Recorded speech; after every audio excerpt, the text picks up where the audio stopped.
भारताच्या आमूलाग्र परिवर्तनासाठी अणुऊर्जेची शाश्वत निर्मिती आणि प्रगती म्हणजे शांती विधेयक आज लोकसभेत चर्चेनंतर मंजूर करण्यात आलं. अणुऊर्जा राज्यमंत्री डॉ. जितेंद्र सिंह यांनी हे विधेयक मांडलं होतं. अणुऊर्जेचा विकास आणि जनतेच्या कल्याणाच्या दृष्टीनं किरणोत्सर्गाचं आयनीकरण करण्यासाठी या विधेयकात तरतूद आहे. त्याशिवाय अणुऊर्जेचा सुरक्षित वापर करण्यासाठीचा नियामक आराखडाही विधेयकात आहे. देशाच्या नव्या पिढीला सुरक्षित आणि स्वच्छ ऊर्जा देण्यासाठी हे विधेयक महत्त्वाचं ठरेल असं सिंह यांनी म्हटलं आहे. 2047 पर्यंत भारताची अणुऊर्जा क्षमता 100 गिगावॅटपर्यंत पोहोचवण्याचं उद्दिष्ट ठेवलं आहे असं त्यांनी सांगितलं. सध्या देशाची अणुऊर्जा क्षमता सुमारे 9 गिगावॅट इतकी आहे.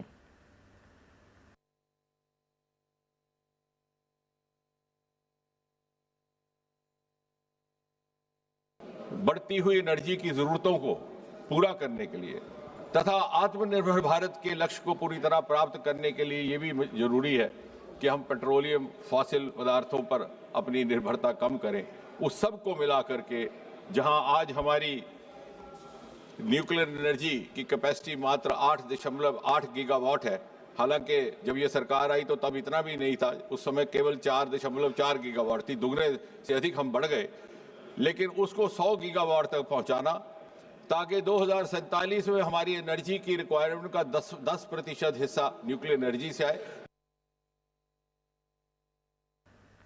काँग्रेसचे मनीष तिवारी यांनी या विधेयकाला विरोध करत त्यातल्या अनेक तरतुदींवर आक्षेप घेतला. हे विधेयक संयुक्त संसदीय समितीकडे पाठवावं अशी मागणी त्यांनी केली. तृणमूल काँग्रेसचे सौगता रॉय आणि द्रमुकचे अरुण नेहरू यांनीही या विधेयकाला विरोध केला. विरोधकांच्या आक्षेपांना उत्तर देताना खासगी कंपन्यांना कुठलीही सवलत नसल्याचं सिंह यांनी सांगितलं. कृषी मंत्री शिवराज सिंह चौहान यांनी जी म्हणजेच विकसित भारत रोजगार आणि आजीविका हमी विधेयक ग्रामीण मांडलं असून त्यावर चर्चा सुरू आहे.